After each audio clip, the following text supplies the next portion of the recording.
noches, bienvenidos a su noticiero favorito, Noti Luther, lo que no te dicen del cristianismo.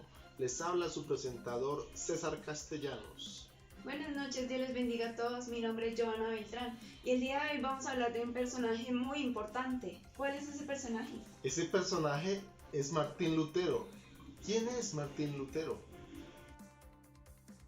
Martín Lutero fue un fraile agustiniano y nació el 10 de noviembre de 1483 en Elisben, Alemania.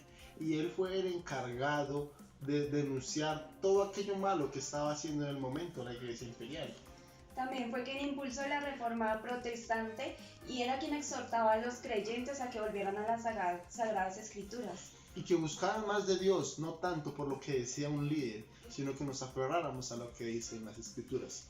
Pero bueno, tenemos más periodistas que nos pueden ilustrar mejor esta noticia. ¿Qué tal si vamos con ellos? Vamos con ellos. Buenas noches, aquí estamos en la avenida de Corso, una de las más importantes de Roma. En el año de 1510, Martín Lutero estuvo aquí en Roma, en una misión de la Orden de los Agustinianos.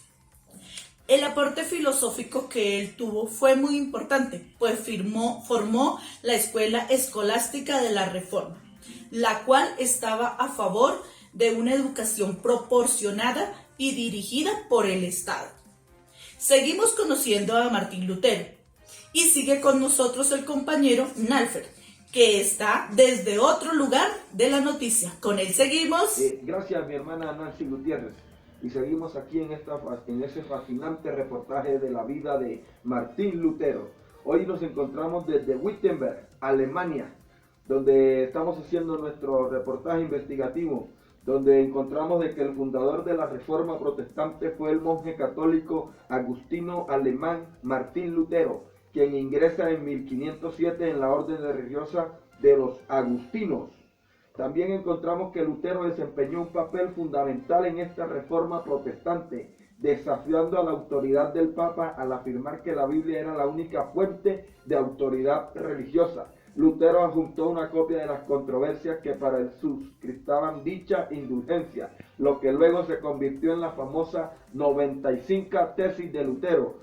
Dice que esas 95 tesis fueron clavadas en una iglesia de aquí de Wittenberg el día 31 de octubre de 1517, en un mundo en el que la gente pagaba por el perdón de sus pecados. Otro dato importante dice que las partes de los derechos fundamentales de los derechos humanos se basaban en los principios de Lutero.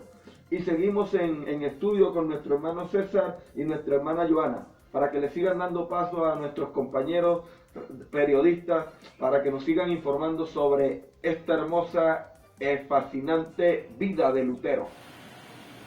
Claro que sí, compañeras, seguimos aquí informando en nuestro Noti Lutero acerca de Martín Lutero. Bueno, voy a profundizarles en el tema de cómo influyó Martín Lutero en la educación cristiana.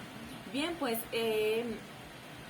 les cuento, queridos televidentes, que Martín Lutero hizo una reforma protestante en las cuales incluyó las siguientes propuestas. Como primero, enfatizó en la autoridad bíblica, reemplazó la autoridad eclesiástica por la autoridad bíblica. Esto abrió la necesidad de que todos los ciudadanos, todas las personas tuvieran la necesidad pues de educarse y de conocer y de interpretar la Biblia en su lengua natal. Segundo, consideraba la educación como el camino esencial para la formación del cristiano, pero no únicamente del cristiano, también del ciudadano común. Era importante la educación en todas las personas. Tercero, la formación religiosa era sustancial, no solo para el cristiano, también para el ciudadano. La educación religiosa debería incluirse. Se desempeñaran o no se desempeñaran funciones clericales, debían ellos conocer sobre la Biblia, debían conocer sobre temas religiosos, sobre moralidad, porque todo esto, bien lo he dicho, contribuye a su función, a su formación moral. Cuarto e importante, Martín Lutero propone que la mujer pueda contribuir a labores eclesiásticas, a labores públicas, importante, pudiera contribuir a la educación de su familia, pudiera contribuir a la educación de sus hijos, temas que antes se les negaba a las mujeres. Quinto, importante, Martín Lutero propuso que no solo se les brindara una educación a los varones, a los niños, sino que las niñas y varones podían recibir en total igualdad una educación formativa. Como sexto, Martín Lutero también aporta algo muy importante. Para Martín Lutero, todos los hombres dentro de su formación educativa debían ellos tener una formación para prepararse para ser pastores. Todos deberían aprender a ser pastores, independiente de si estaba dentro de sus propósitos, dentro de sus planes, dentro de su proyecto de vida. Todos debían formarse para ser pastores. Muchas gracias, compañera Ángela. Bien, estoy acá desde la ciudad de Bogotá, más exactamente en la localidad de Bosa. Mi nombre es John Prada y quiero comentarles otros 7 puntos más en los cuales Martín Lutero influyó en la educación cristiana. Él priorizó la educación y también quiso que se abrieran nuevas escuelas, también buscando la manera de que todo el pueblo supiera leer y escribir. Bueno, quiero comentarles también el segundo punto, el cual propuso como tema la doctrina de la justificación en la fe y también dejó claro que somos salvos por gracia de Dios y no por obras. Bueno, ahora quiero compartirles el tercer punto. Martín Lutero consideraba que la interpretación de la palabra debería de ser libre y como decisión propia y no con intermediarios. También vemos acá que todos tenían el derecho y el deber de formarse educativamente. El cuarto punto también fue que él consideró además que el derecho y la teología serían posteriormente los núcleos fundamentales de la enseñanza universitaria. La intención, el quinto punto es la intención permanente de Lutero fue la formación del ciudadano. El sexto punto que les quiero compartir también, que considero que es muy importante, era que él tenía las responsabilidades del Estado, que no las reemplazara la tarea de los padres, sino que les ayudara a cumplirla. O sea, había como una especie de alianza entre padres y maestros. También el séptimo punto y el último punto es el Estado debía asegurar y garantizar una educación para todos, superando así las diferencias que pueden surgir, ya fuera por posición económica o clase social. Bien, queridos televidentes, estos fueron mis 7 puntos, muchas gracias. Vamos a estudio allá con mis compañeros y sigan ustedes en estudio. Dios les bendiga. Claro que sí, César, buenas tardes. A continuación voy a darles a conocer las propuestas pedagógicas de Martín Lutero.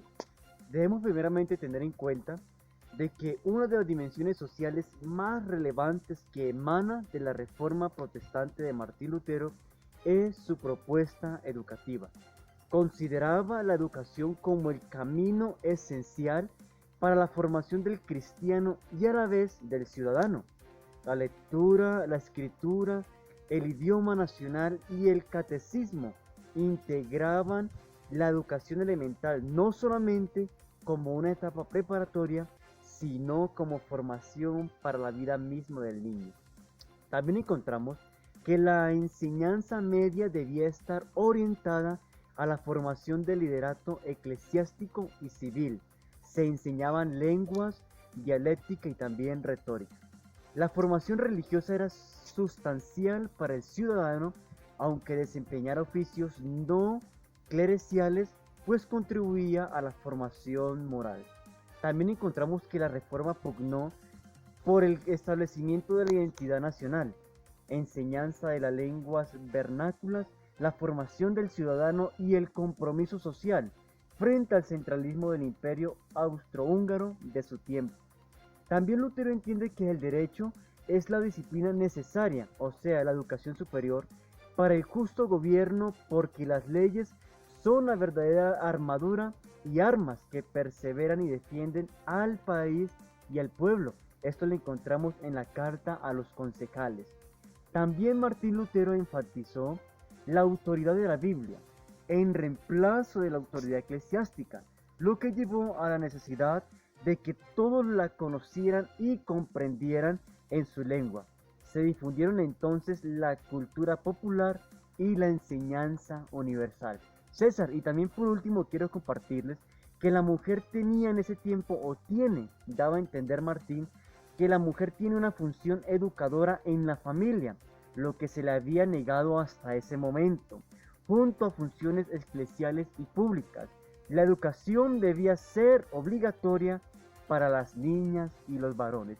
A continuación os voy a dejar también esto en compañía de nuestro compañero Santiago Mancera. Siga por favor, Claro Santiago. que sí, hermano Fabián Girón.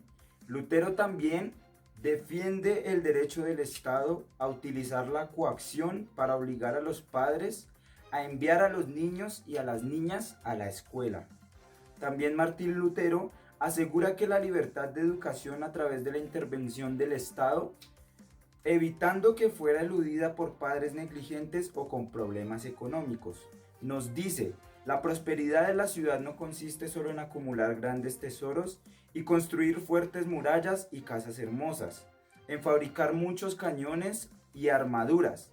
La mayor prosperidad, seguridad y fortaleza de una ciudad consiste en tener muchos ciudadanos capaces, sabios, juiciosos, honorables y bien educados, los cuales después podrán acumular, conservar y utilizar deliberadamente tesoros y toda clase de bienes.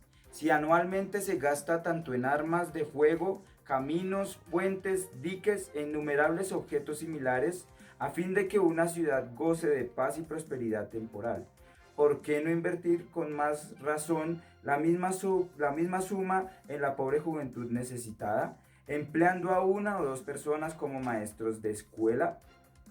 También Martín Lutero recalca que la responsabilidad del Estado no reemplaza la tarea de los padres, sino que les ayuda a cumplirla.